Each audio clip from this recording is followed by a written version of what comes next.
Monday, June 26, 2024. Please be advised that this open meeting is being broadcast live via Westford Cable Access TV and recorded for playback online.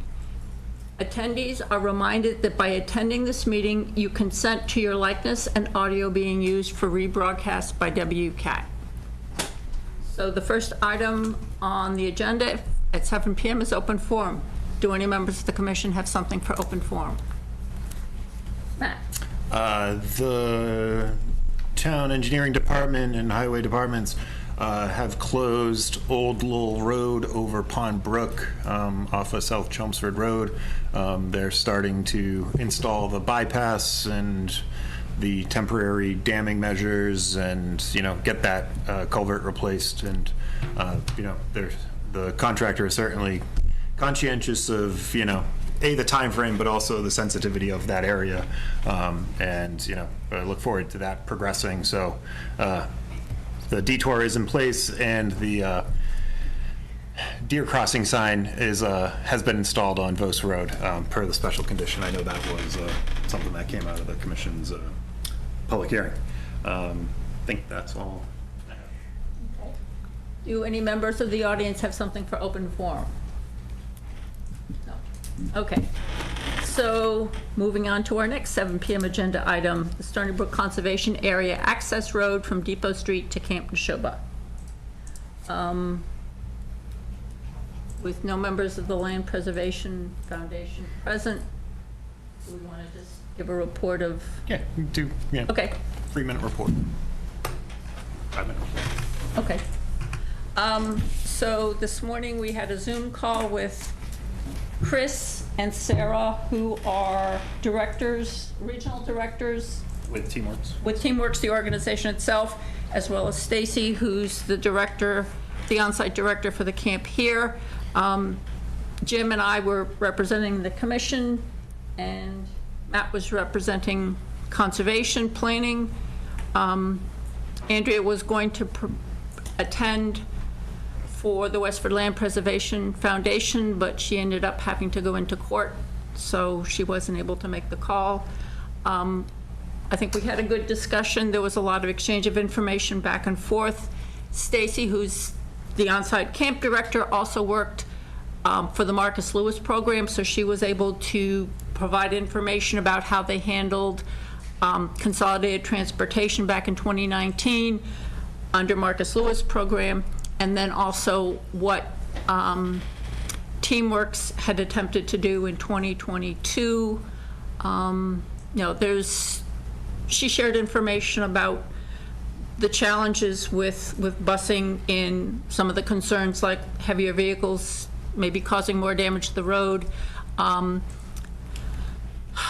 That there's a limited interest by parents for having to pay more for the buses.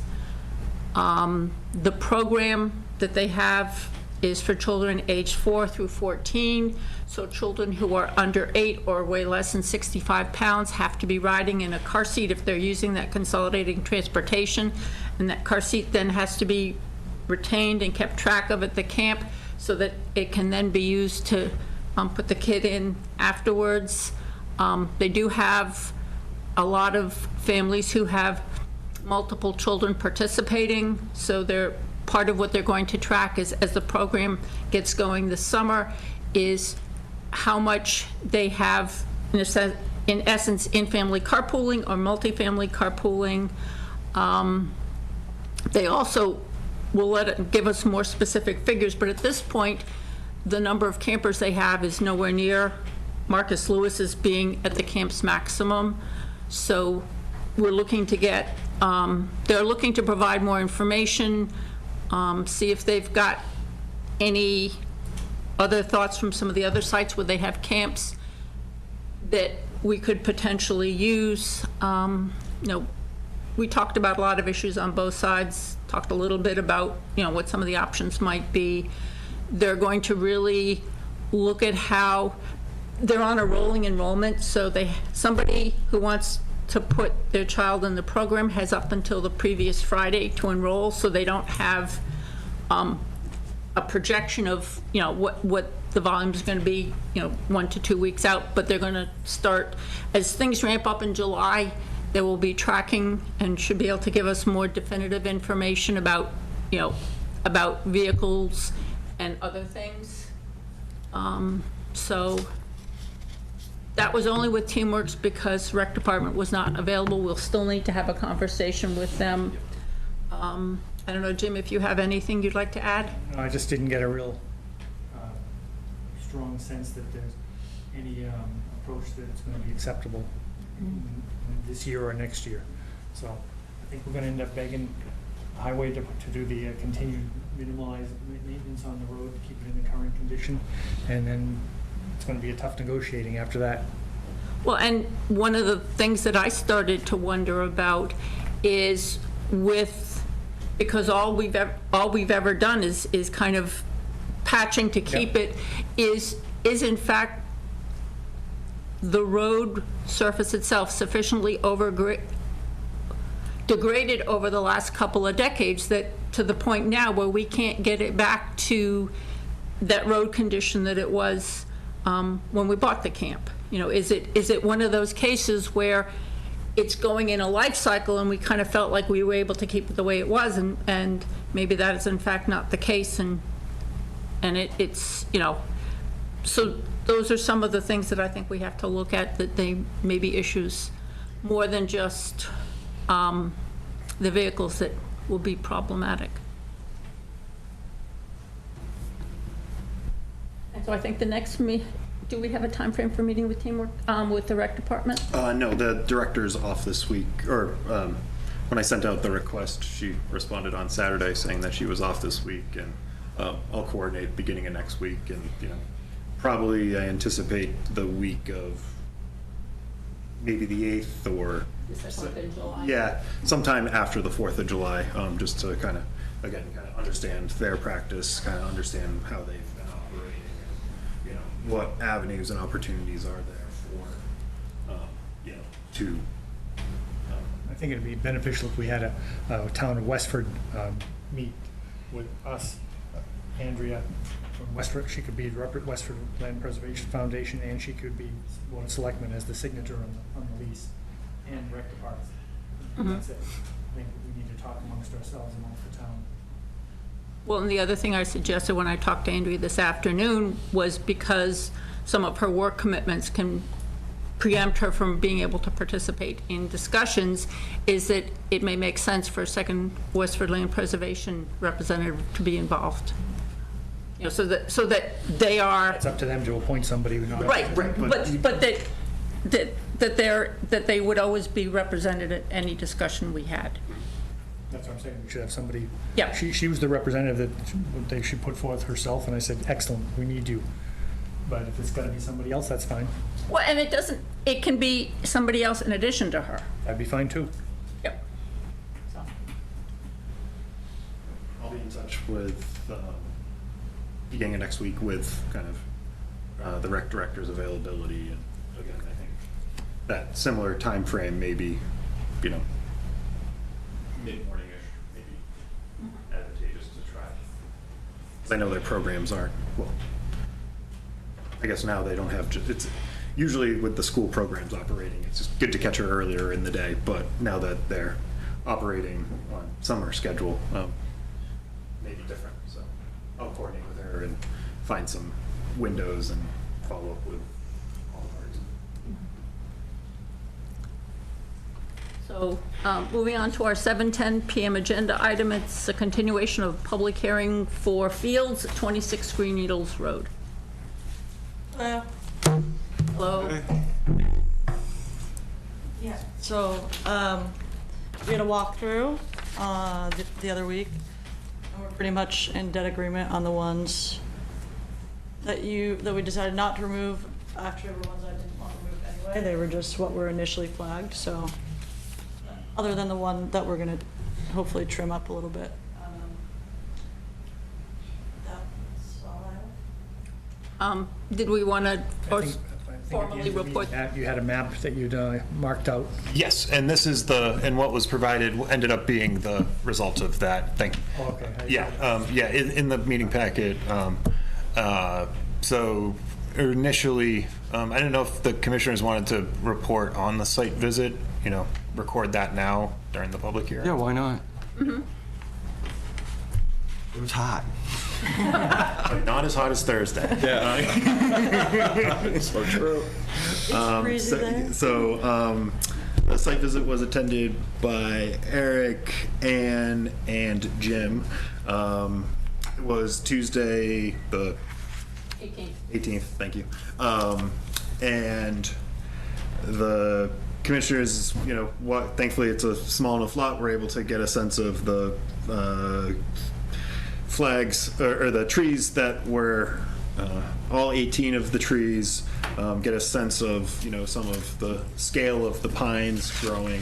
And additionally, there was one oak that the applicant pointed out is in close proximity to the tree, to the house. I think it's number 10 here. That certainly had looked to have been pruned over time, wasn't in the greatest of health, and was one of the closer.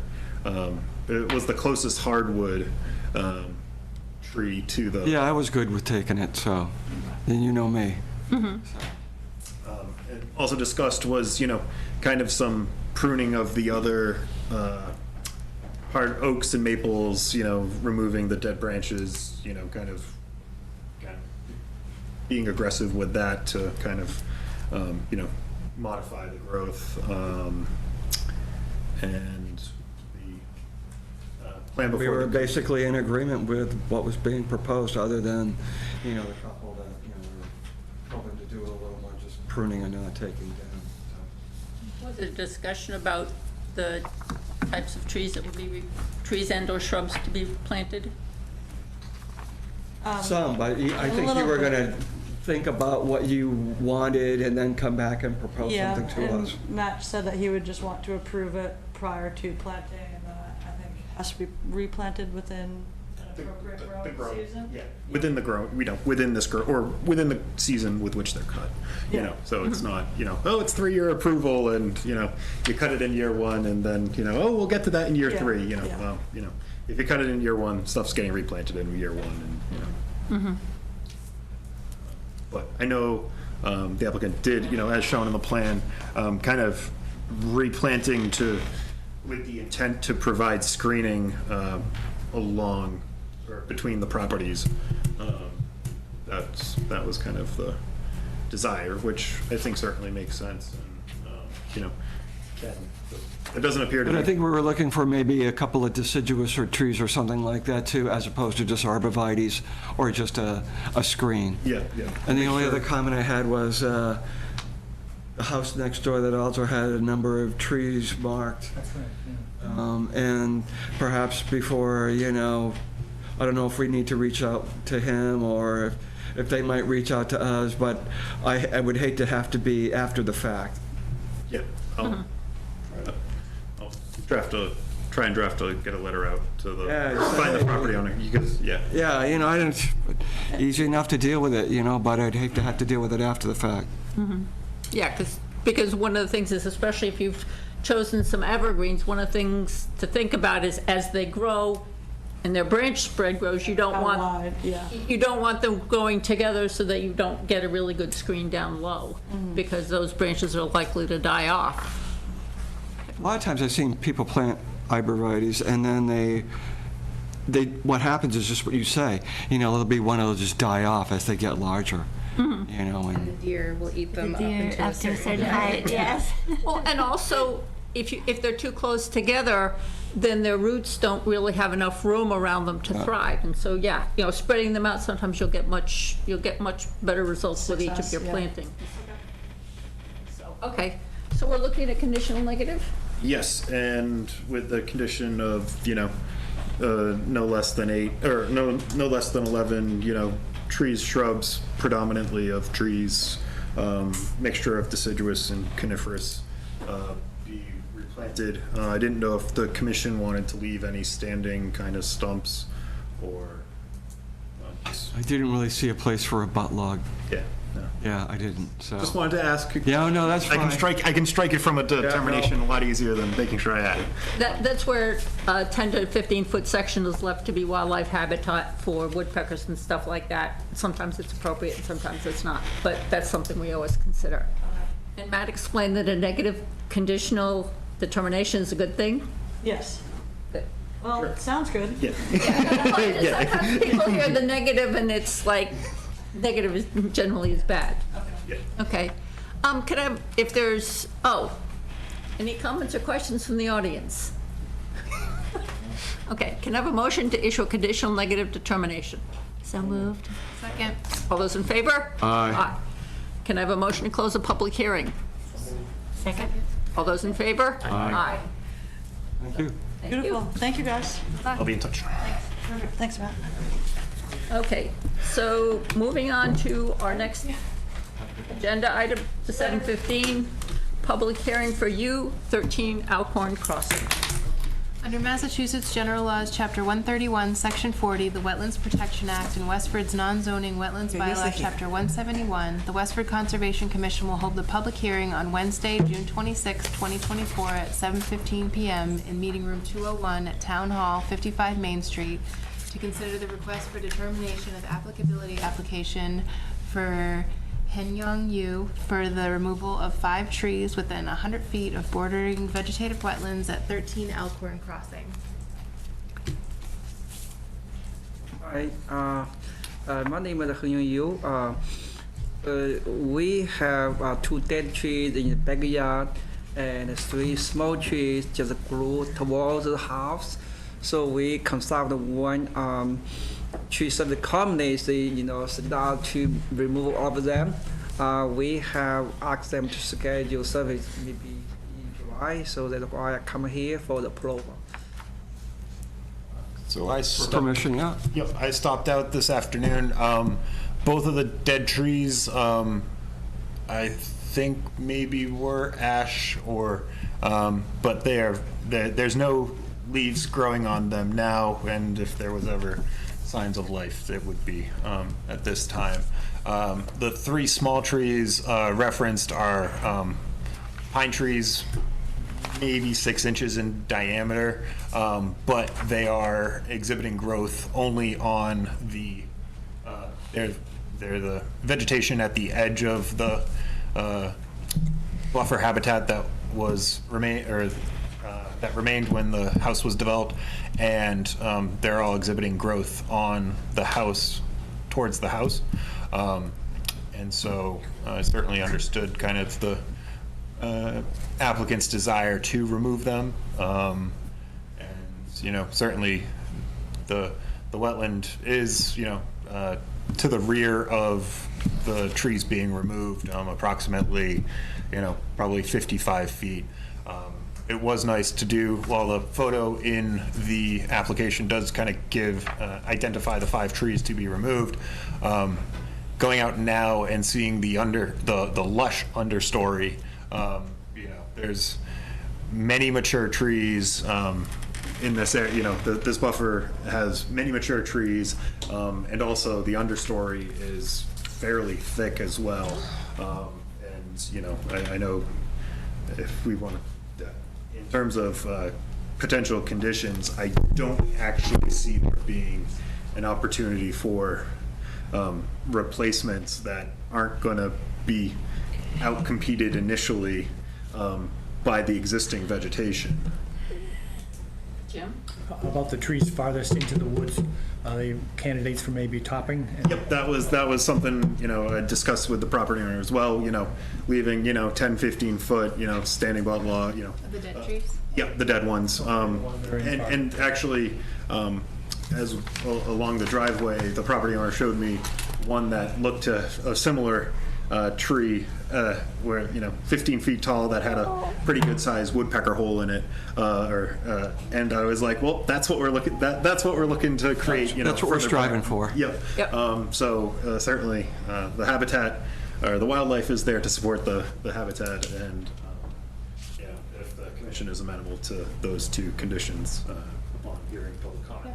No problem with that. Fine. Are there any comments from members of the audience? No. Thanks, Matt. Okay, can I have a motion to issue a conditional negative determination? So moved. Second. All those in favor? Aye. Can I have a motion to close the public hearing? Aye. I mean, all those in favor, please say I don't know aye. what to do without Marilyn here. So Matt will be, we're all done. Matt will be in touch about the paperwork. Okay, thank you very much. Hey, thank you. Need to thank you. Thank you. Bye-bye. Bye. Can we go live? Oh, yeah. Okay, so, moving on to our 7:20 PM agenda item, Hadmuck Meadows discussion about tree removal.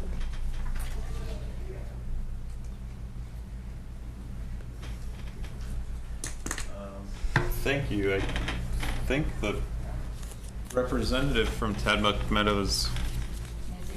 Yes, I think she's, her car looks to be outside. I don't know if she, I don't know if the commission wants to Do a discussion item? table this for, Okay, so we'll take a discussion item out of order. Yeah, we Give her some time to, get here. yeah. I don't know if she thought it was at 7:30 for, Maybe, last time we were running late. yeah, right, I mean, Okay, Okay, discussion items. oops, that's not the right button. Sorry. Hold on one moment. First day at the new job. Doing great. first day with the new fingers. To the discussion action items, 20 Keys Road, I haven't had the opportunity to follow up with the property owner about the material stored on the water body side of the property, nor the trees. Yeah, the couple trees cut down.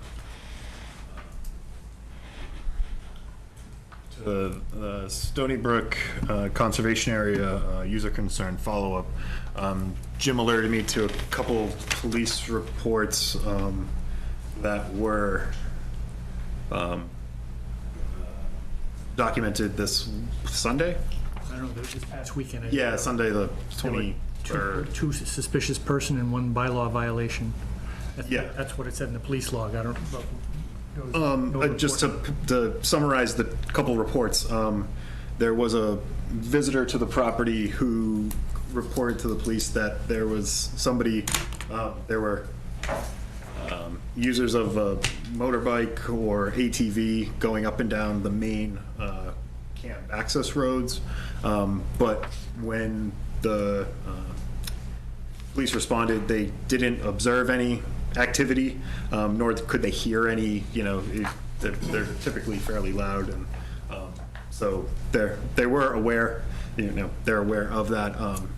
And the third one was relating to some of the locks the locks to the main camp access gate have been getting broken. And so I actually, the Teamworks camp director, they've actually found two of the locks within the last week that had kind of gone missing in proximity, and looks to have been kind of cut with bolt cutters, but they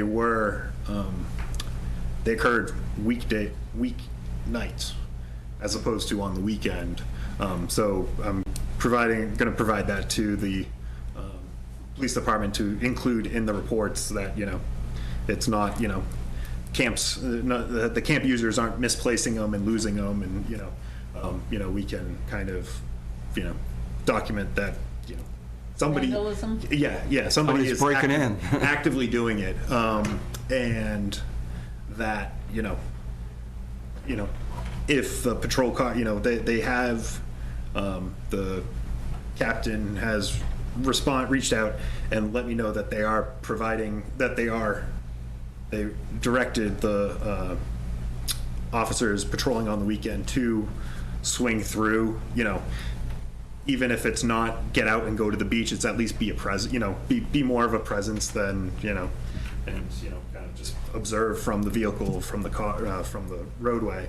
But it may also, nicer evenings like this may need to kind of, after the camps lock up about, 5:30, 6 o'clock, have, please request that. An evening pass-through? Yeah, just because it's obvious, and that was, again, a Monday night and I think a Thursday night that she let me know. Or she found them, yeah, so it would have been Monday and Thursday, so, it's not just a weekend, so increase awareness, again, the police have increased patrols, they've, put out details for the mountain bike office, for special details for the mountain bike patrols to, kind of go through the area. And 2 weekends ago, they didn't have anybody, they were unfilled. And so, that's the nature of kind of the police. Sooner or later, paths will cross. Right, and so, that's something to, that's an update. Again, have not received any emails from previous residents who've previously engaged with the commission. So, that's always, Monday morning, opening up my inbox is always met with a little trepidation to see what's going to be there. But I think, a more active presence has been, provided by the police department. And I think that's certainly a result as well. We maybe suggest to them that when they get calls, they park at Stony Brook School and go in instead of at the parking lot there, where someone could call them and say, oh, police are here. You know what I mean? Yes. I think they would be hesitant because then they're far away from their vehicles in the event of responding to a. Would they be farther away? Well, they open up the gate and drive in, so Oh, that's they're true. probably 100 yards from the beach. That's true. to walk. Yeah. Right on Yeah. our rutted road at 50 miles an hour. The signs would be- I don't think so either. Well, and also, if the visit ends in an arrest, then they have to take the Right. Right, yeah. person all the way back to Stony Brook. I think we're about 1 million miles away from any arrest. Yeah. We haven't even gotten even close to a ticket yet. Well, but there was nothing, but the 2 times they were out there, I think there were 2 instances, and, the third time, the third, they kind of spoke with somebody who was present there at the time. So I think there is a greater presence has been, I think a greater police presence is a Been recognized. yeah. Yes. So, I'll certainly follow up with them and thank them for that, and kind of, provide them. Jim did note one thing on the signs that are up. It's citing the wrong Mass General Law, and I'm getting new ones prepared because. with the non-emergency number? Yeah, with the non-emergency, so there's the discrepancy between the MGL listed and what it should be, but we're correcting that.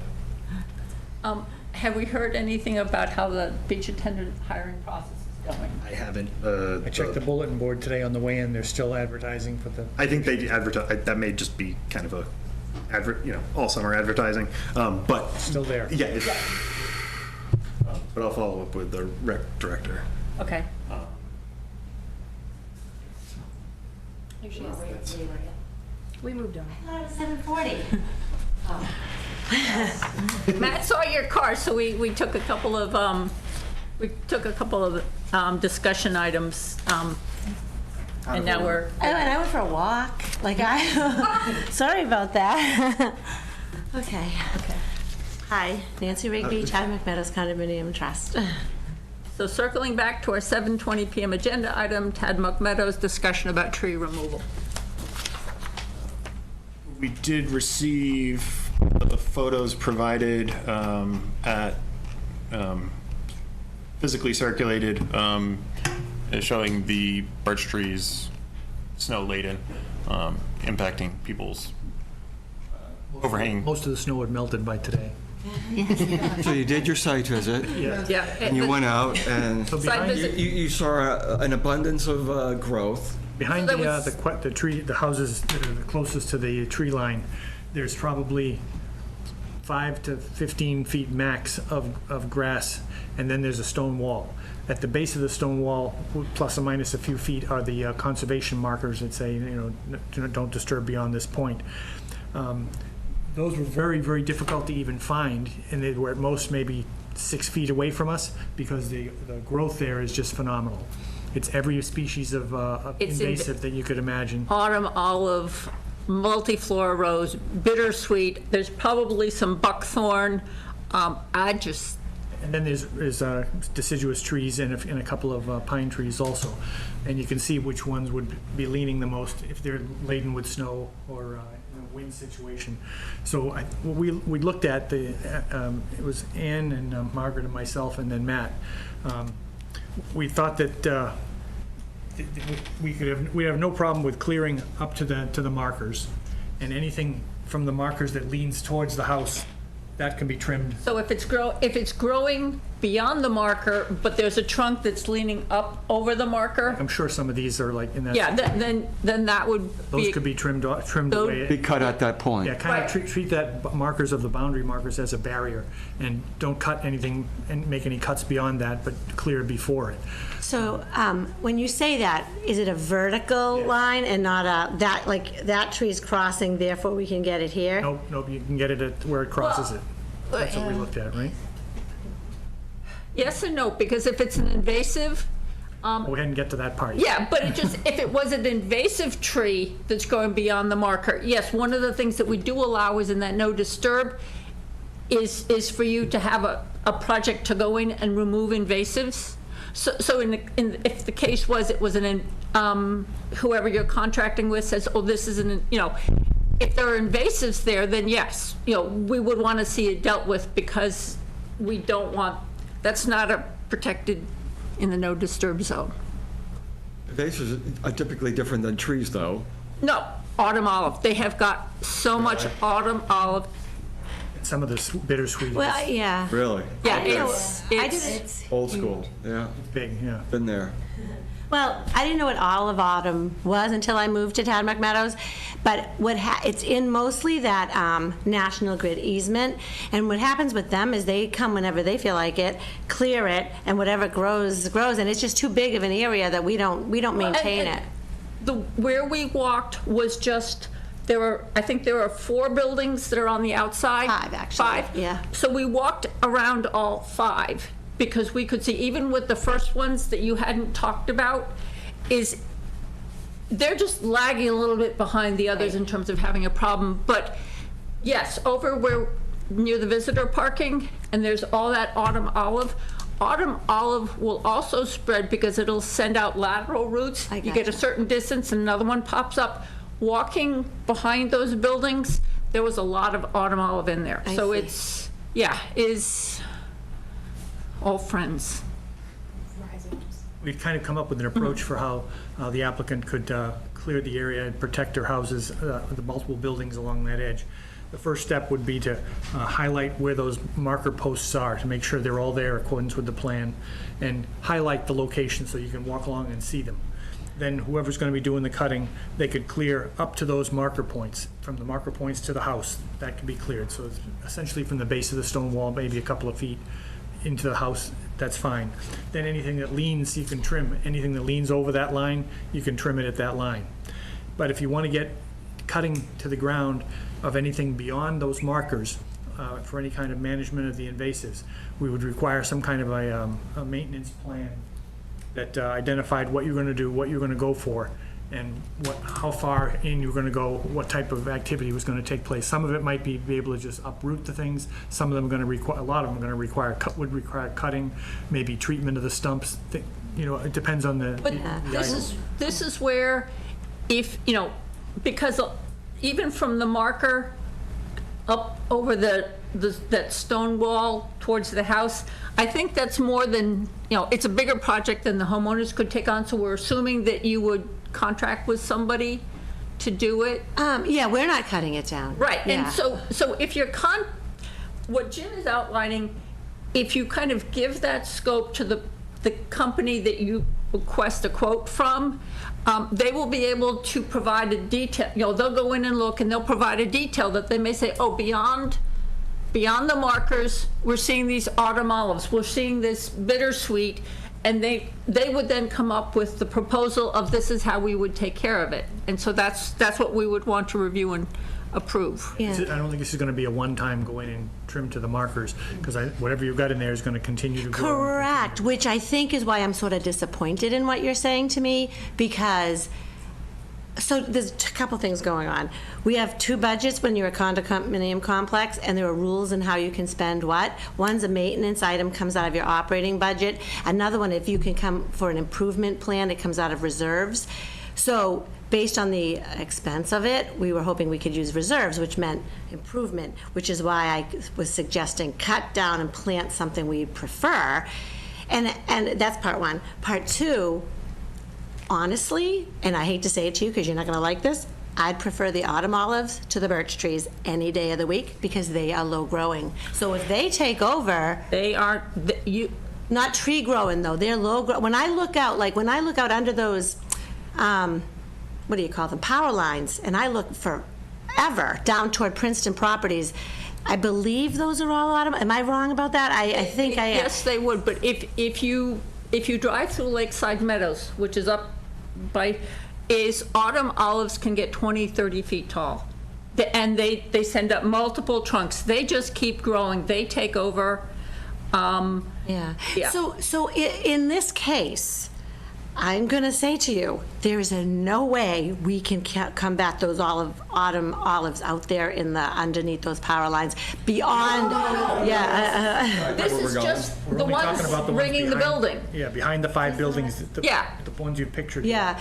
Okay. So our biggest concern, autumn olives aside, are the birch trees, and those are we'll cut some this year. The next few will come. The next few will come. It'll be a constant battle, which is why we want to take them out and not have them come at us anymore. I think that was what I was praying you would say. She that wants would to be cut them okay. at the base instead of cutting at the If they're between vertical.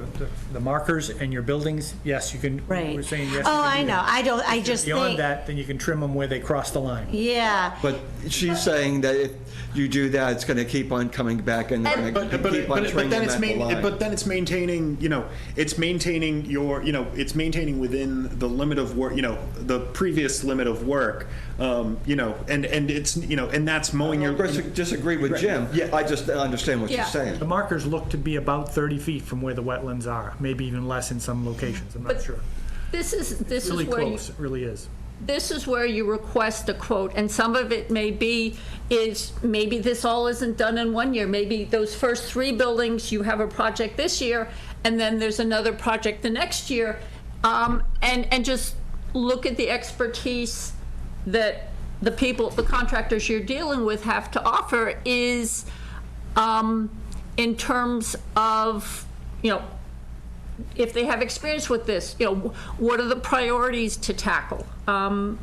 Because yes, the invasives, even if we eradicate them all, 10 years from now, they'll be back, if not before.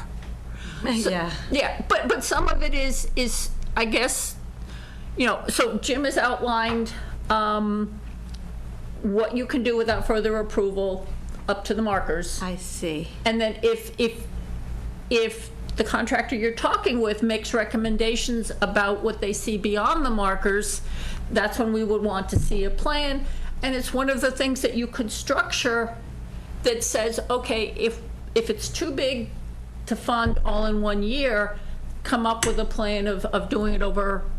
Okay, I actually already had that thought, the Okay. first 3 buildings now, and, but again, out of that other budget that is going to be a little bit easier for us to manage, which is the reserve budget, so an improvement to the property we can take from that budget. And it just cutting trees maintenance every year just becomes an additional expense. So you're saying, if I hear you correctly, you're not saying I can't cut trees down, or not me, we can't cut trees down. You're saying I have to have a plan from, like Marquee was probably the tree service we're going to end up using. Marquee, you know. Well, if it's within the buffer, we. Up to those markers, Right, you can cut them. Well, right, But do without- we need, But now she wants to go beyond that because you're mentioning cutting evasive, so now she thinks she can go in there and, I would do say- more removal. Right, I would say, regulatorily, I think up to the conservation posts, the vegetation growing on that rock on the boulder slope, vegetation growing up to the point of the conservation posts, I think that can be, administratively approved, as part of, normal maintenance, as, of the area, through the original order of conditions that was issued and, just kind of maintenance thereof. But going beyond that, I do think, especially where it is within that 30 to 0 feet of the jurisdictional wetland resources, I think, filing a notice of intent and having, a kind of an annual plan of this is what we're, or the plan spread out over 3 years, this is what we're looking at tackling this year, this is, year 2, this is year 3, and having the expertise of, the contractor identify. I shouldn't say I like autumn olive better than. No. You really shouldn't say that. But have them, use their expertise to identify and provide the management techniques for the scope of, that work. And, the notice of intent, after filing a notice of intent, if the commission issues an order of conditions, they're valid for 3 years, potentially 5, but they can also be extended, in 3-year intervals after that. So, it can be, it's kind of the, the roadmap for how, the association there handles this issue with the maintenance of vegetation to the rear of the buildings and, potentially within that, 30-foot, beyond the conservation posts within, the no disturb buffer that the commission would. But they won't be able to do any cutting beyond those conservation posts without doing that notice of intent. And getting an order which requires them to put, the plan and all. So just for clarification for her, they can do From the cutting post up. between the buildings and the conservation post now, but anything closer to the resource area, no. Yeah. Just to be clear. Yeah, and so I was under the assumption we could have done that anyway, right? Like I didn't have to can, come yeah, here, right. right? And so I guess that's my point is I'm here twice because I knew that already, because Marquee Tree Service won't even provide a quote until I get something from you. He won't even quote the job. You're laughing. That's nice. Yeah. I'm liking that. And neither did Emmanuel. They won't quote the job, which is what prompted me to do this in the first place, because when you have a problem and people aren't even going to tackle it, and then you have no choice. So I already knew I could do whatever closer to the buildings before the posts. It is the other things that I am trying to. And as I think Eric, pointed out, that's the fun, having an actual you don't know how you're going to do anything beyond the conservation posts, correct? I have kind of an idea in my mind. Yeah, and so that's the point of, if it's going to be, we need actual expertise of, how something is to You need a occur. management plan. You need a notice of intent Right. that's going to ultimately, result in a management plan that we can all agree to. So it'll give you something to go by. And if you're not following the management plan, then we'd issue an enforcement order to bring you back in compliance. But it gives us something both to work from. Right now, we kind of know what we would want you to do maybe within the 30. You kind of have an idea, but without a plan, it's just a recipe for disaster and miscommunication. I'll get a plan, and I'm just kind of want to know in advance, kind of, if this sounds reasonable, if I had presented a plan with Marquee on, helping me. And filed a notice of intent. That's the. Okay. Yeah, You can help me with that that's- later, Matt. I don't know how to do that. I'll make sure that there's sufficient information for the commission. Okay, so my thought was, there's trees that are problematic. It's definitely birches, but not necessarily maples. Very close growing pine trees. I think you may have seen the ones that the first, second building in has the pine trees close up. They might even be within the buffer. I'm not 100%. I'm thinking the only trees that are going to be cut down in the resource area beyond the posts are evasives. So if we're talking about maples and other things that aren't evasives, that's not going to probably happen. What if we said we want to cut out the birch trees because they will continue to be a problem year after year after year, and replace them with maple trees as part of a plan with maybe cataldos, maybe some apple I trees. know what you're saying, and that probably might be, but all of a sudden it brings in the point where people don't like certain things, and we're letting them go into the resource areas and selectively picking and choosing what they'd like in a resource area. I don't think think that's where we want to be. And that may be That's where the point. I think Marquise it's because the birches is is so, yeah. But I you know just what I want to make, I just want to say, typically when we do that, we put together some rationale, some reason why this is going to happen. Yeah. And we clearly would need to do that because we wouldn't want people And that's just where Marquis deciding, or an arborist could say, agree. given the sun exposure, given the proximity, is birches growing here are going, Right. within X number of years, birches will be a Management risk. plans for resource areas. Right, I get what we're doing here, but Yeah. I wouldn't want it to be the norm. right. So it would be And it's on the an remedy, exception yeah. basis. Speaking, one of the things we noticed behind, I think it was the middle of the three buildings, was somebody has put some chicken wire cages was upside down. Okay. And it just, is, I do know what you're talking about. yeah, and it's, I guess, my concern is, it's what's growing there, because sometimes people plant things because they really like the look of them. Yeah. If it's something that becomes invasive, you're adding to your problem. So Okay. it's just, Yeah. it's not that what's being done is bad, it's just making sure that it's not a bad plant. Invasive. Yeah, the funny thing is that unit, he likes landscaping, I know he does. He's from Belarus, he's not from America, and I know he likes planting things, and I did tell him, I think that's against our rules, he never got permission to do it, he Oh, just you did can plant them it. there, but you're trying to discourage that. No, but we, I- yeah, right, I mean, we just Yeah, don't want. yeah, I right. know. Plants are okay to plant, Yeah. but do you really want to add plants to what you're committed to? Where you're clearing out. I know, but he did it without, he didn't ask permission, he just did it, so I know what you're talking about, it's just, I told him that this whole landscaping thing was coming through and that all of his stuff might be taken out, he knows, so. And actually, would you want to consider, is there a place someplace else on the property? If you have people interested in maybe putting in a local community garden or something like Yeah, that. right. If people want to start planting things, give them choose a good location, give them the opportunity to do it where it's not going to be counterproductive to what we're trying to. Well, maybe they don't want a garden, they might want, I know what you're saying. Yeah, but it's the kind of things that you don't think about till you've got your residence in. But I think for now, we have thoroughly discussed this, and we have given her, food for thought, and she could go back and decide Yeah. what they're going to do. So just to make sure I'm clear, I have to go to Marquis with some piece of paper that's going to allow him to quote the job for us. 'cause I can send an email, and I can draft an email, maybe tomorrow, maybe next week. And then maybe Cataldo's will come in and offer some suggestions. Is that kind of a good idea?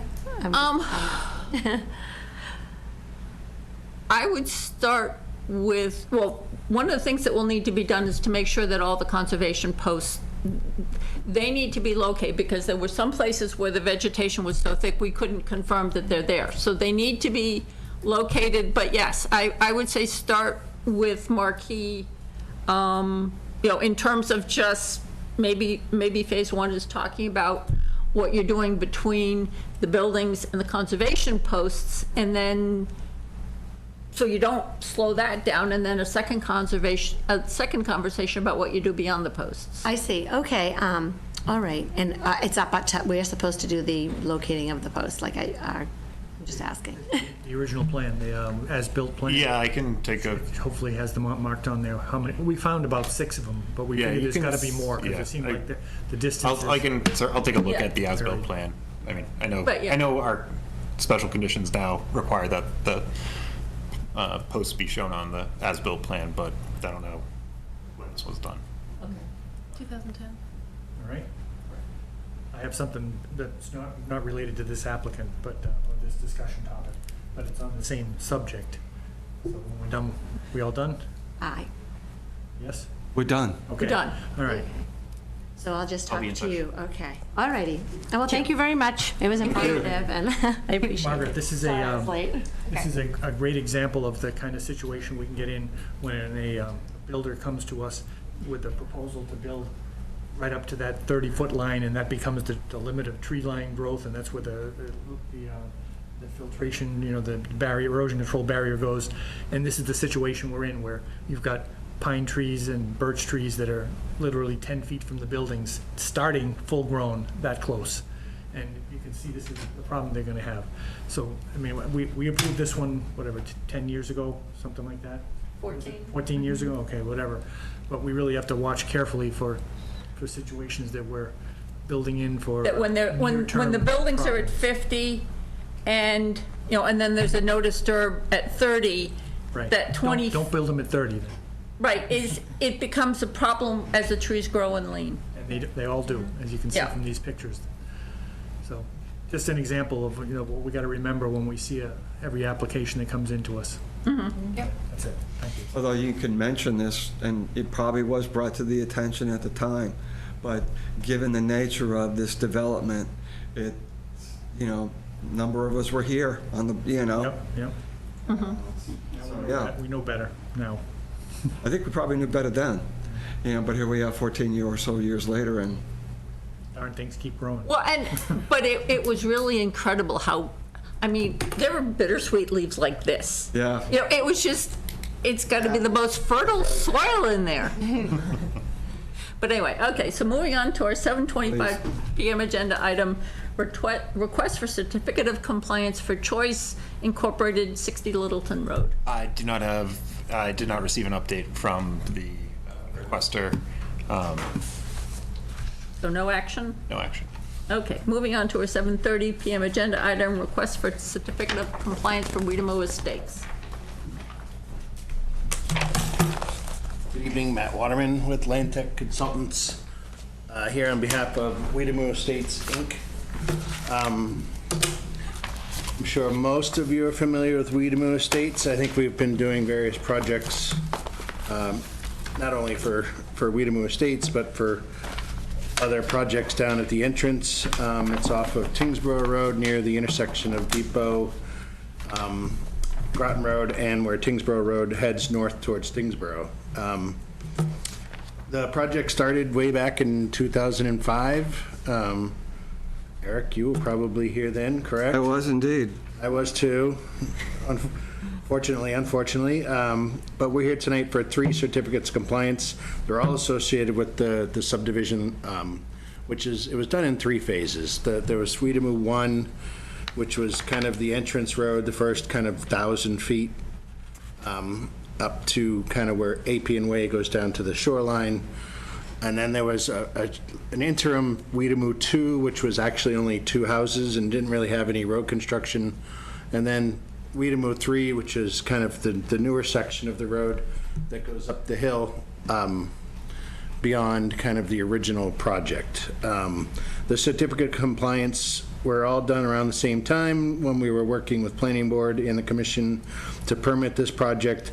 One is associated with the subdivision, one is associated with an emergency access road that was required and agreed upon, not only for us, but it continues for Summer Village. We're only asking for the certificate of compliance for our portion of the emergency access road within the confines of Weedamo Estates. And then there was one filed for not for Weedamo 1 per se when it was constructed, but for street improvements in order to build Phase 3. We had to bring Phase 1 kind of up to code. So there was some street improvements associated with that entrance. The work regulated by all 3 orders have been satisfactorily completed. My cover letter documents kind of some various modifications throughout the years. I was just trying to be thorough and document everything, but there's not any deficiencies. They were all either minor modifications, changes for construction. Some of them are older, some of them are newer. I'll go through them really quick. I don't think there's much to get into. But back in 17, we had some work to clean up at the top of the hill at the very end. There was an RDA filed to finish kind of the curbing sidewalks. A portion of that work was near the wetland buffers. We had a planning board modification on or about the same time or soon thereafter.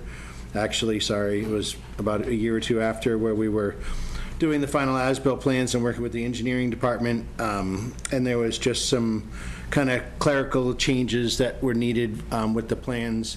There was one or two bounds that were set, or they were set as railroad spikes, and the final landscaping and how that was addressed with planning board, and some fencing and guardrail. The emergency access road, which is the section that goes down to Summer Village, this was back closer to when I think we were building the road. If I'm remembering correctly, we just redirected one outlet that discharged onto one of the neighbors' property and redirected it into the swale. Then we had some engineering changes with some of the structures down along the emergency access road. That was just location and heights. And then we didn't have any improvements modifications for the street improvements. O&M, we've been out there for the last 2 or 3 years. We've been kind of putting this plan together and working with engineering, getting Matt involved more recently in the last probably 12 to 18 months. They've been doing really good with their O&M the last 3 years, and we've been mowing the swales and doing all the required maintenance for the stormwater. Some minor updates, specifically more recently with just kind of reestablishing some riprap for some of the outlets and the swales. We've had several site walks, not only with Matt Salem, but engineering over the last 3 years, maybe 3 or 4 in total. We did update the commission, and it was something that kind of started with Carol, and Matt brought it back to light, just providing an O&M manual for the drainage, which was not something that was required back in 2005, but it's something that's kind of standard with today's projects. So we did put that together and submit that to Matt. It was late, I apologize. We were trying to put things together, and then there was just checking the legal documents and making sure that the homeowners association, when it's getting transferred, is notified of not only this new O&M manual, but all of the original covenants for the roads and the requirements to maintain the drainage, which has all been done in the legalese. And then I was working with Paul Alphin, who's the attorney for the property owner, and he kind of confirmed that, and he confirmed it with the council for the HOA, and they kind of just confirmed that, yes, they've been communicating with the HOA and making sure these documents are making it to the HOA. Beyond that, I'd be happy to answer any questions. I don't have anything else. Matt, I saw at the end of the letter is where you made a kind of the summary statement that this project was completed in essential compliance with the approved plans. Does that apply to all 3 of these, certificates of compliance you're asking for, or just? Yep. Oh, okay. Can we point that out wherever that is? It was near the end of the letter that you'd sent on letterhead, not the emails. Yeah. Like right at the end of it, I think. Right there. The work completed by this order, or by the order. So is that just the Weedham Way street improvement? That one, I think I was. I think they're all, so all have each that section has statement. kind of that same. Okay. It was trying to just kind of articulate that the order's expired, the work has been completed, And these are the minor mods. it's not no longer valid. I think it's just kind of trying to characterize where we are in the process, where this is such an old project and the orders have all been expired or extended or renewed, or I was just trying to kind of characterize that. All right, so it's that same format that you have right here, right? Yeah, for all three, For all three, okay. for each of the three. All right. For each of the three orders. Okay, great, thank you. That's it. Yeah, no, and sorry I answered that quickly. Matt, do you have anything? I don't, I did receive confirmation from the attorney, from the,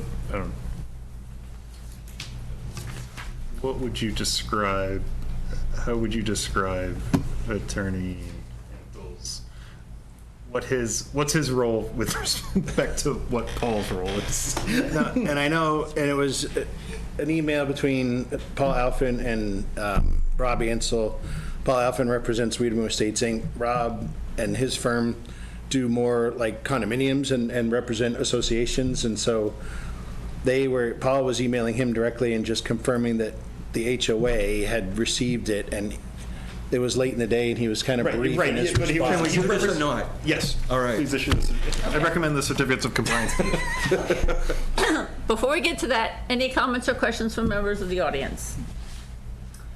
Can I have a motion to issue a certificate of compliance for DEP file number 334-1362? So moved? Second. All those, well, actually. Let's do all three together and we can, Okay. Think of the time we'll save. And file number 334-1363 and file number 334-1397. Can I have such motion? So moved. Second. All those in favor? Aye. Okay, Thank you very much. thank you. I have seen some invasive species reports from like Oxbow, and they do a really good job. They go in, and this doesn't involve like survey and locating trees, but they go in and just kind of mark up plans and give quick little how to address it. Good to know. That's Just it's I don't see a lot of like, I'm sure it costs money, but it's not like you're paying for a full survey or, and some of those things, so. Thank you. I was just listening to the previous one, and I yeah, no, thought of that, and I've seen their reports, and they're really good. appreciate that. Thank you. Okay, now our 7:35 PM agenda item has been withdrawn?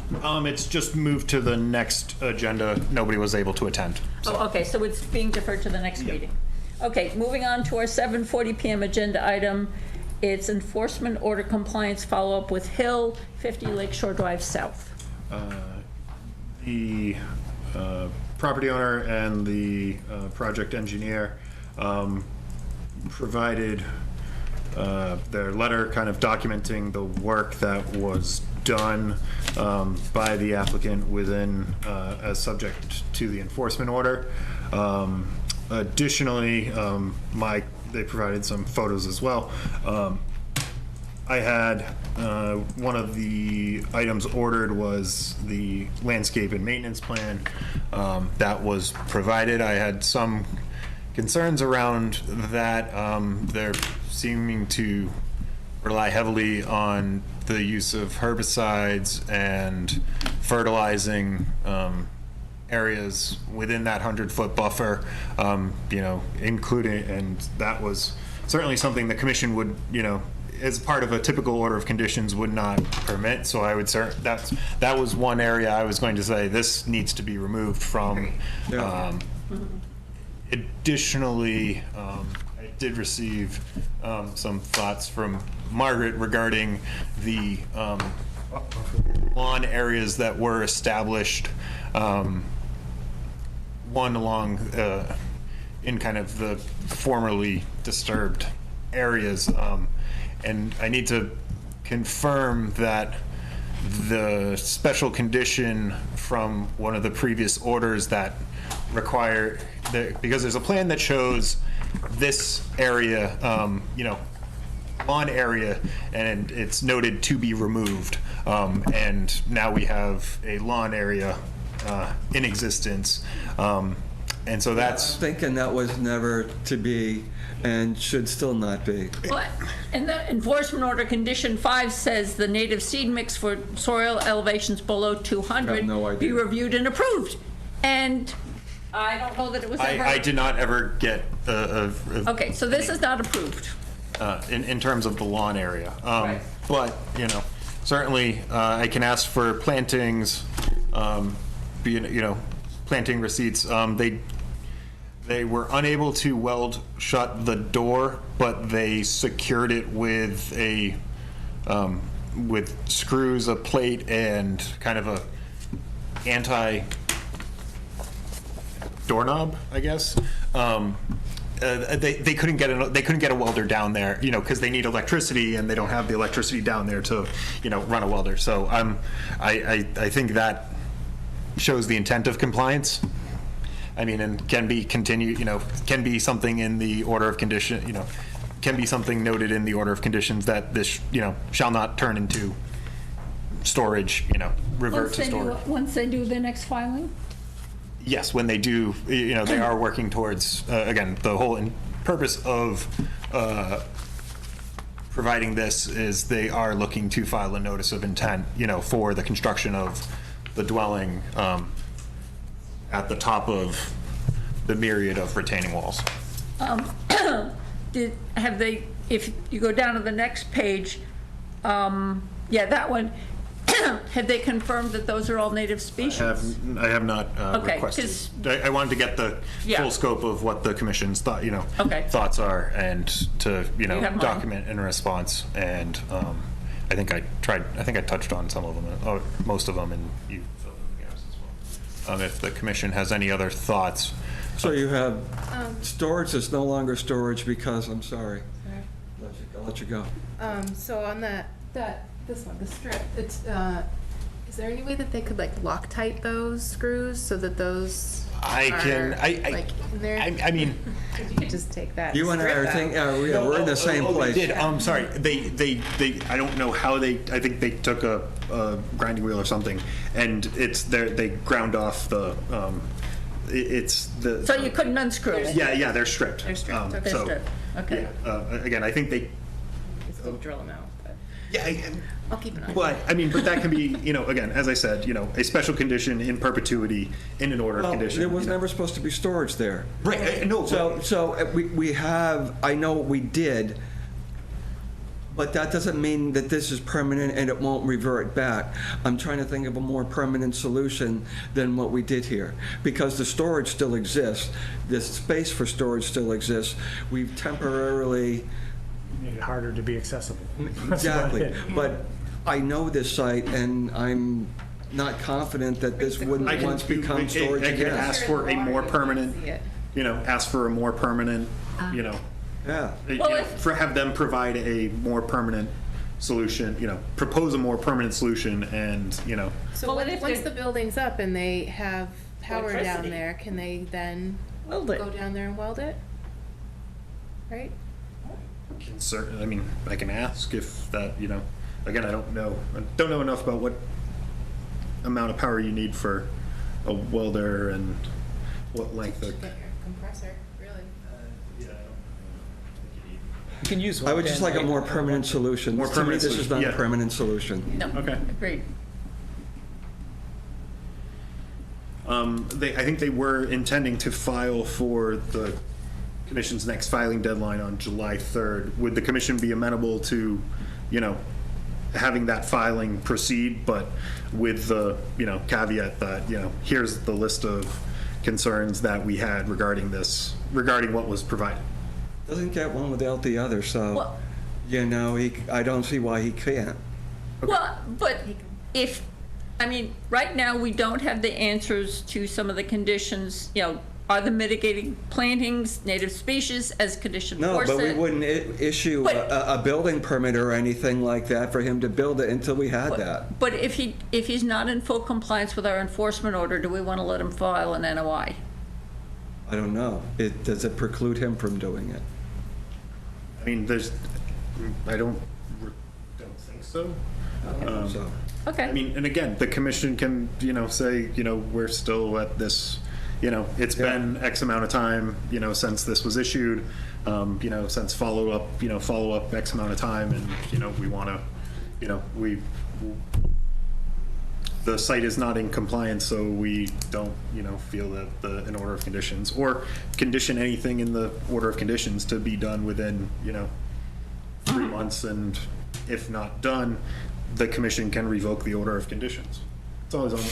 it's on my bingo. I don't think we'd be issuing an order until we had until resolution full on this, compliance, but I right. mean, I don't think that precludes him from coming in and starting the process. Okay. That is So moving on to our 7:45 PM agenda item, continuation of public hearing for Wilma Realty for 26 Littleton Road. They requested a continuance without discussion to the commission's July 10th meeting. Can I have a motion to continue the public hearing till July 10th? Second. All those in favor? Aye. Also, the 7:45 PM agenda item, Ebbett Conservation Area discussion of use by commercial entities. So I can start this. I know there are residents who reported, who are here, who sent the initial emails on Friday afternoon. So received included in the commission's packet were the emails provided regarding, and certainly the projector's not doing much good with color, but the horse manure was observed along Kennedy Pond within the off of Vinebrook, right at the water's edge. Margaret and I went out Monday afternoon, or Monday noon, I guess, and walked the, here's good context of kind of the scope of properties under the care and custody of the Conservation Commission. All the greenish colored parcels are the Conservation Commission's land, with Neshoba Kennedy Pond being located here. Most of these larger parcels are owned by the Vinebrook Trust, with, again, the commission's parcels abutting at the end of Texas Road and abutting the golf course. Additionally, there are, I think, 5 parcels south of the former trolley line or rail line, abutting Bobby's Ranch and access off of Durkee Road. So Margaret and I focused much of our travels. We did observe hoof prints and horse manure, as was provided in the original email, along this stretch of the pond, the trails along the pond. We then continued our focused mostly on these parcels on the south side of the trolley line or rail line, as that is the closest proximity to Bobby's Ranch, which we were presupposing was where the horses came from, and included in the commission's packet. And again, I apologize that the projector is a little color's a little off from what was included in the packet, but this first photo with, shows the main trail here being blocked by a downed tree, with the trail being recreated off, around the existing tree and the downed tree, and hoof prints were observed within these within that area. Additionally, and again, man, colors really doesn't do justice. A pile of horse manure, again, along the trail, and this photo shows another portion of the trail with horse manure located at the bottom, and it's certainly difficult to make out, at least on the projector, right where the mouse is, and about 6-7 feet up is a red horizontal trailblazing that is certainly inconsistent with what the trail steward, the trail stewards with the Westford Conservation Trust do for their markings. And again, my hypothesis is that that's right at eye level for a rider on a horse. My initial thought, and as certainly was voiced by residents, or by a couple residents in the initial emails, was that certainly echoes that they don't have there is no approval for a commercial operation to be using conservation land as additional area. And so, I think a very stern letter, again, there was, 2 years ago, there was out of the beach at Freedom Park, as somebody was operating a water sports company where people could, he would drive onto shore and Jet skis. Yeah, jet skis and the things like that. Yeah, but I have very good language from the building commissioner and town council detail to send saying this isn't your land. You don't get to if you are going to be using our land, this needs to be under agreement via an agreement with the Conservation Commission and the town as a whole. Just because you abut the property does not mean you get to exercise your commercial operation onto it. Well, and it just, because it's also, that these trails would be used by pedestrians, and the amount, these pictures do not do justice to the number of hoof prints we saw, the number of piles of manure. It really, in some places, would make it difficult for pedestrians to use the trails, because it's just, there's so much Then stuff in Matt, it. send the letter, just send the letter. If they are gonna go in there with their horses, there are things that they can buy to collect, like in big cities with those horses that go, Yeah. they wear something on the back of them that collects all of that stuff. So I think if they're gonna go in there, maybe require that at the very least they do that. This isn't the first You time can't we've always tell had when the issue, horses go though. in. And I think Matt's on the right approach. It's, I found commercial some- entities should not be using our conservation lands and, pun intended, soiling them and making them difficult for others to use. So please do send the letter.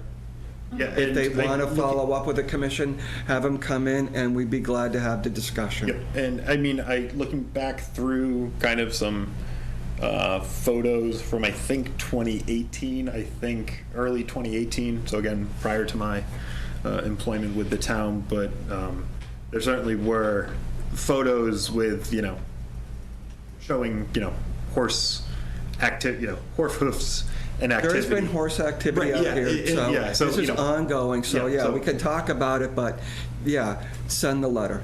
Okay, and I plan to loop in the building commissioner as this is a they're using the town's property in a use that is inconsistent with what's the additionally the select board, but also the animal control officer, because there's certainly the horse manure that is out there is a nuisance. It's at nuisance levels, and that's certainly And in the water.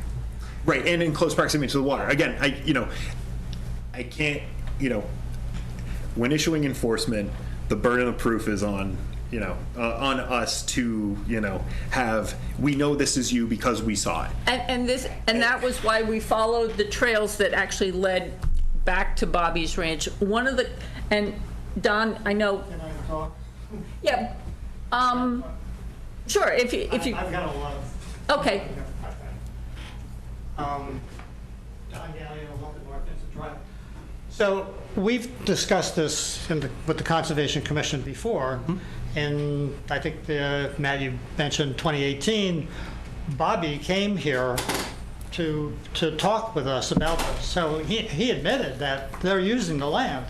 I've talked to people riding horses there often, and they say they're coming from Bobby's Ranch. Everyone knows that horses are coming from Bobby's Ranch, so it's pretty obvious.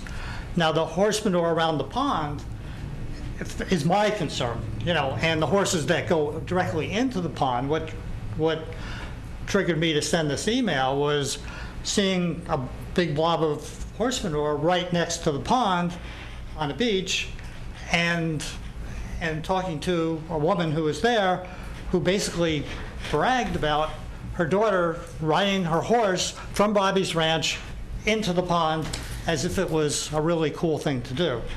And I have seen horses before in the pond, and one time we saw, my daughter and wife were with me, a horse go into the pond. Actually, the two horses went into the pond. There was a woman swimming 20 feet away, and the horse pooped right in the water next to the woman. So, it is an issue, but what our main concern is, this is a beautiful pond. It is the most pristine pond left in Westford. It doesn't have any water weed issues that have required major treatment.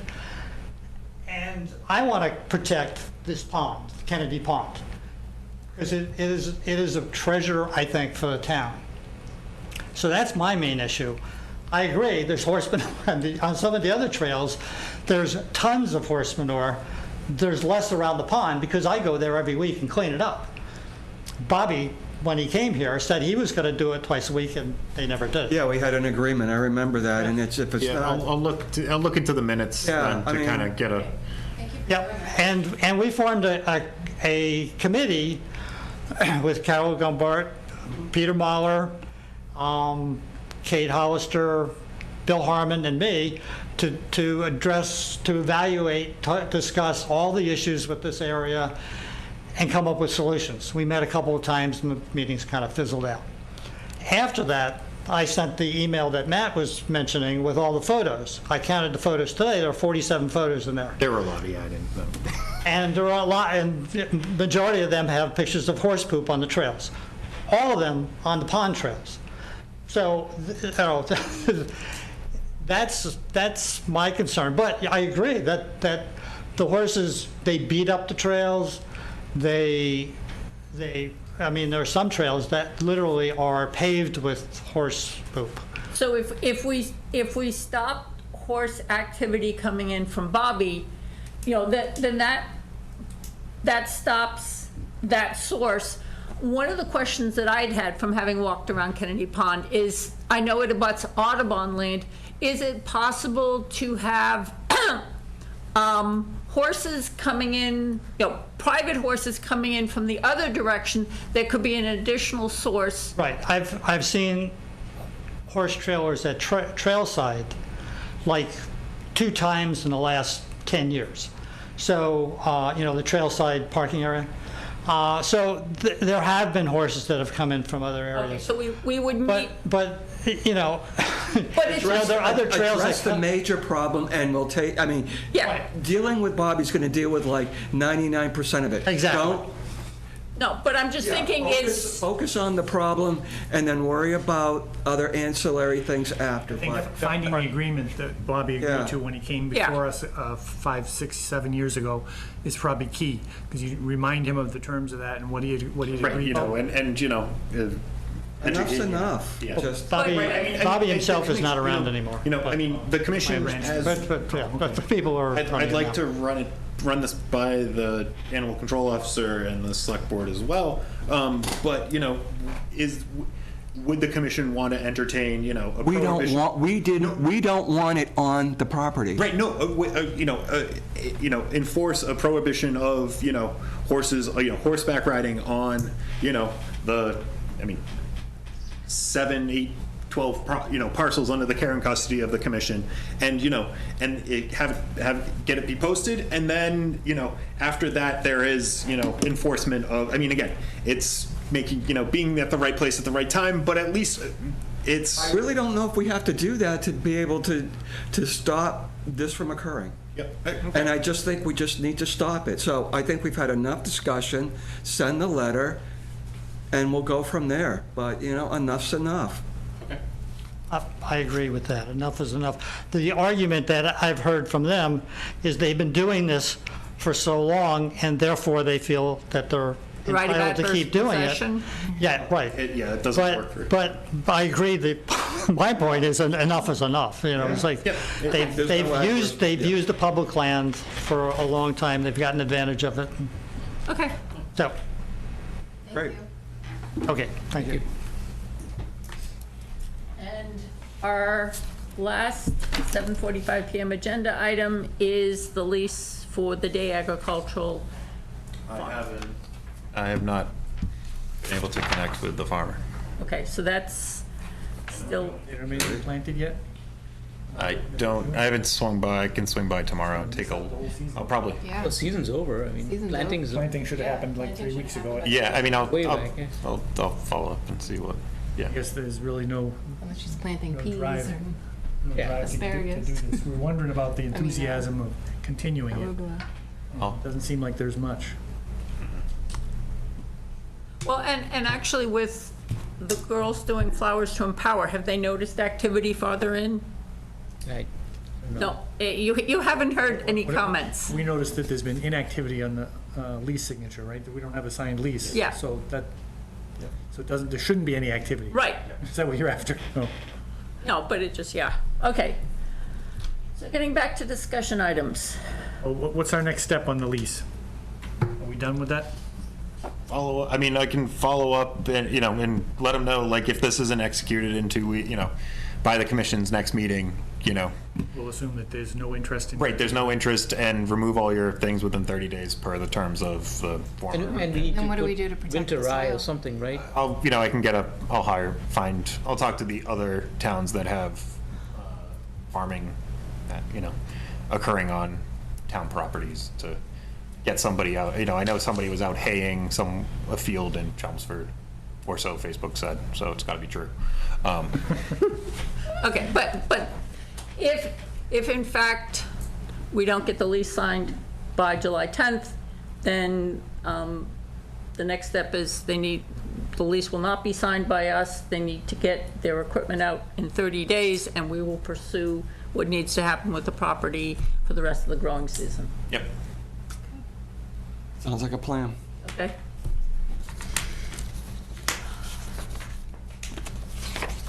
On to Edwards Woods. I have no update. There's more stuff down there, but. that's Yeah. all I have to say. It just, at the end of Hemlock, and people just Yep.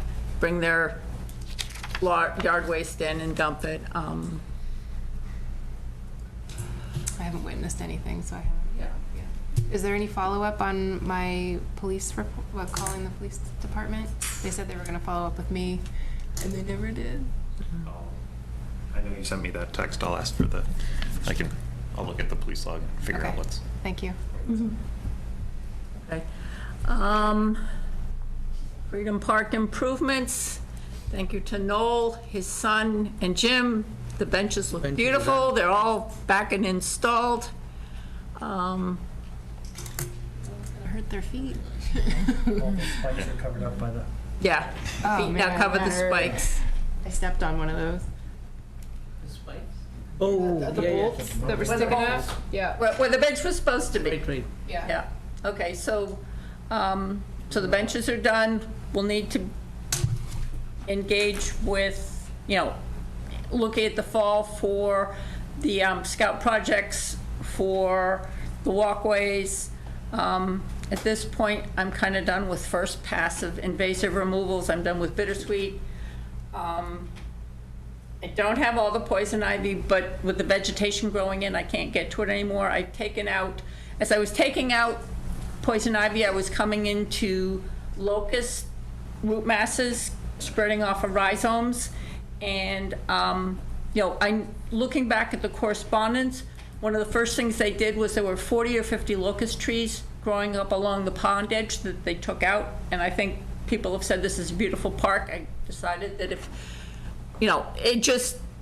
let's get the locusts out so that more lower vegetation can grow. I don't think we want a bunch of trees there growing right up to the water's edge. So at this point, I'm pretty much done. I'll kind of keep an eye on it, and if bittersweet continues to come up and stuff like that, I'll deal with it later. But I think now we're letting nature take over. Are we changing the signs there at all? Do we see anything about that? The signs. So, are people allowed to take their dogs there or not? What do we Oh. decide? So where did, The signs now say that you have to clean up after your dog. there was talk about prohibiting dogs from using the park. Yeah, I mean, again, I think that was also when, at least in my mind, that was when we were thinking that, it was all these, the residents of the mills were coming over without, and just, not cleaning up afterwards, but, them having the waste bag dispenser on their property, effectively as they're leaving, and if I haven't been down in a. While I was working there, I said hello to everybody who came in, and people were really good about picking up after their dogs. Granted, it was only during the morning. There were dogs there when we were putting Yeah, benches yeah. together and there were no problems. Yeah, and what I would like to see is a sign that talks about the leash law, because it makes me somewhat uncomfortable when somebody's coming in and says, can I unleash my dog, or they just let it out of the car, and I'm having to tell them about the leash law, and I'd much rather be able to point to a sign and say, you're welcome here, but your dog needs to be on a leash. That's a good idea.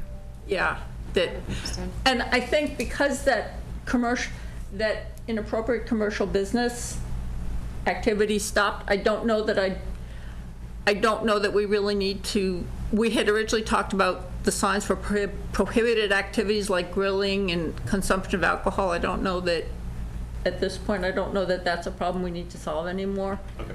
But I think if we can just, remind people about the leash laws, that will make it more friendly for people.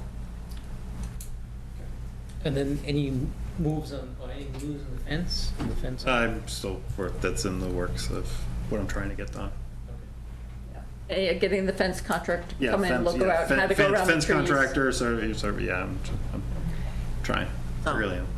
Yeah, and that's the other thing we would want to do is yes, maybe put plantings between 9 and the park. But, okay, Summer Village Conservation Restriction Amendment. I spoke with their environmental consultant last week. She was going to connect with them and identify a path forward, so, or update me on the path forward, so. States. I do not have an update. Minutes for June 12th.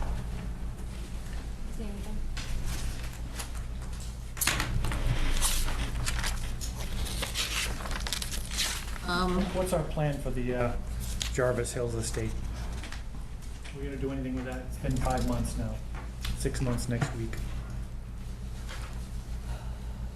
The guy's not even gonna remember cutting down the trees, honestly. I haven't had a chance to go. I've been wanting to go out, but it's on the far side of town, and I No, just we never. can't do anything on our own because we got the redacted police report that doesn't say who the cop talked to, who admitted to cutting the trees, and who the person is. I have no idea. It's just a black square. But also, So what are we gonna do? we hold the conservation restriction, but how much of subsequent actions is driven by the property owner? How much what? Subsequent actions, is, in terms of if we wanted to say, for example, planting replacement trees, does that come from us, or should that come from the owner of the conservation parcel? Well, we gotta find someone to tell to. Right. I mean, but if that. If that's what we wanna do. It's, the activity stopped, and I'm not able to, I don't have the time to follow up with, it's on the list for me to, I can try, but there's other things that, the Emmett conservation thing this week. He has competing priorities. Okay? Is our plan to do something eventually or not? I mean, I can talk, I can try and talk to the contact with the homeowners association and get, their input as to what they want to do. Again, Property owner. the property owner. Okay? And, if they want to, connect them with, the here's the report, contact the police officer if you want to do, That they could be driving as well as we, right. because they actually own the property. As the CR holders, we should be concerned about this type of activity, right? I think we should.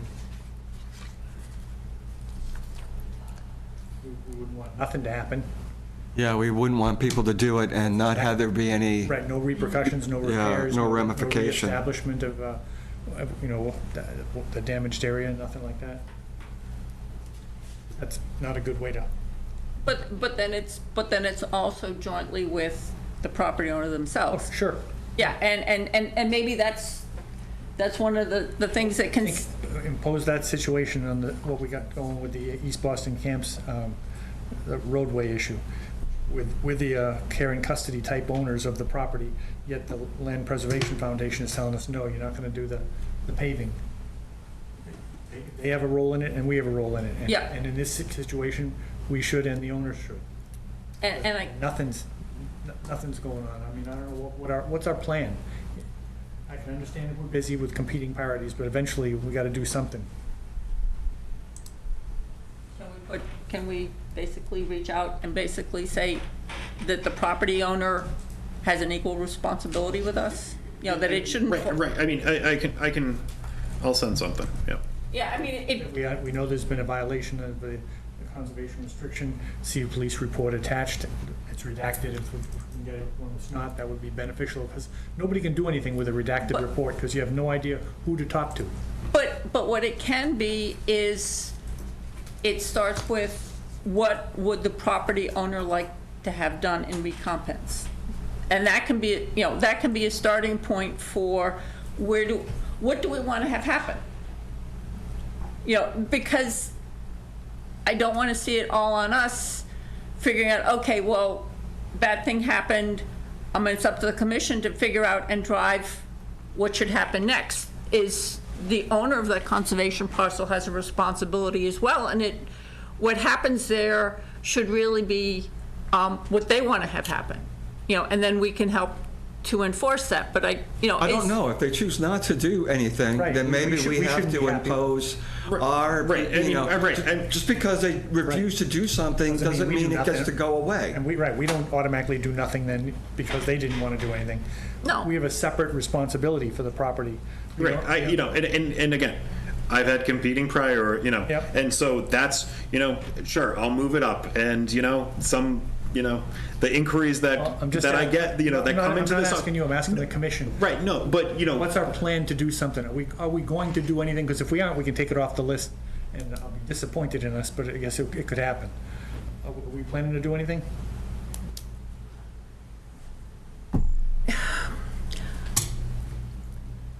I would really like to see the property owner, is I don't want everything falling back on the commission to get stuff done. I think the property owners that have the benefit of this conservation land need to have some responsibility in helping to drive addressing it. If we're gonna pass it over to them, at least with us monitoring, we should probably send them a letter indicating what's happened, give them with the police report that we have, and tell them they should work with the police department and the offender to correct the issue. Well, they should think about what they want for correction, and yes, they can, and they can, They should and let they us- should let follow us- up with, With us, the CR. yeah, and we can partner with them, but that, yes, there's nothing to prevent them from following up with the police department the way Yep, we, they're the property owner. yeah, Yep. If they can't get it, and if we can't get anything from the police department and they can't get anything from them, what's the point? well, I think it's not that we can't, I don't think anybody's tried yet. and you're right, I think it's time and manpower that's one of the gating factors, and you look at all the issues we're having at East Boston camps and other places, and you look at everything there is that we could do if we had infinite manpower, and we don't. And so some of it is taking a hard look at it and say, what are the things that are the most priority? What are the biggest issues we need to work?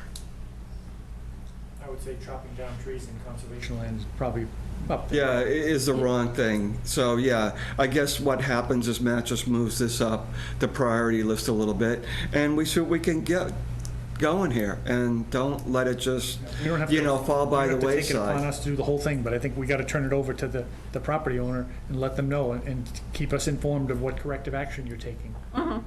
Something like that. Then it's in their court, and we can nag them every month. I don't even know how much the property owner's aware of it. They're aware. Again, I mean, they're aware when it happened. You know, so, yeah. And they were, okay. The minutes, The minutes, good. Other than the bad typo. That's probably my fault. It happens. Second page, field, third and fourth line, since there were no photos of site included in the meeting packet, comma, due to the scope, there's like half a sentence cut off there or something. Or just don't make it a capital D. Well, no, then What, it started one way and then. no, can you repeat where it is? Yeah. I'm trying to find it. Field, 26 green needles, Yeah. third and fourth line. Oh, yeah. you're Looks like right. something was missed there. And due to the scope of, and to, but it'll be a really long sentence, so. Minor. Yeah, I think an and. I think I forgot an and.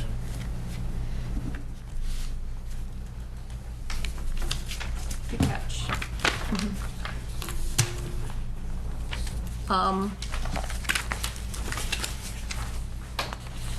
And under the, near, back from the transition from page 1 to page 2, in the discussion on Stony Brook Conservation Area, when Salem pointed out that the Recreation Department is in the process of hiring attendants for town beaches, I thought it was important to clarify that the day beach was included because it's not really a town beach.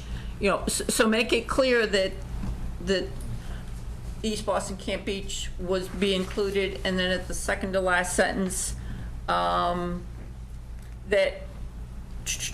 What are you talking about? I can't. find Okay, it. so, You said it was a transition from page 1 to yeah, so, last line, or where? actually, Matt, if you can go up one, so when it's the third line from the top, Salem pointed out that the Recreation Department is in the process of hiring attendants for town beaches. EBC is not really a town beach. For EBC beaches? Well, no, but they're doing it for all, including the EBC beach. Yeah. And then, the second, the very last sentence of that paragraph on page 2, when it talks about the college-age attendants, would be present on each weekend day at the EBC beach, so that we're being clear that we're addressing where it is, because that's what this whole discussion is about. Right.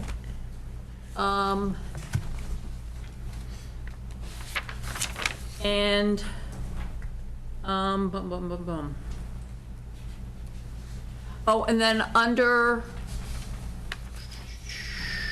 at the bottom of page 2, it talks about future maintenance, express concern that the area will be regularly mowed to keep out knotweed. And I think the real concern was that the area would be mowed to the edge of the wetlands, and it wasn't regularly. I re-listened to the recording, and it was to be mowed twice a year.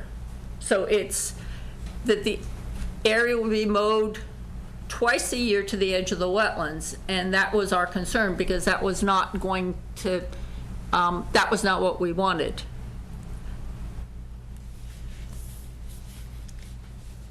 You know, that's not going to be effective for knotweed, and we don't want them getting that close to the wetlands. So that's what they're going to go off and come up with a modified plan.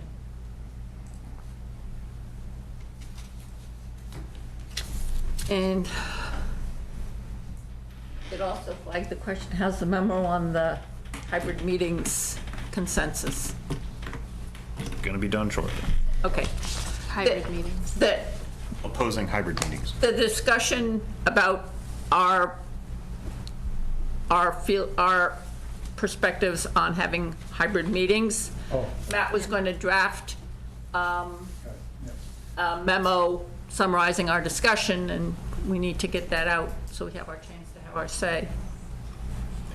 Did you want to clarify that this was? Yeah, poison so that ivy? was really, yeah, that should have been, I could have said bittersweet, but I really meant poison ivy.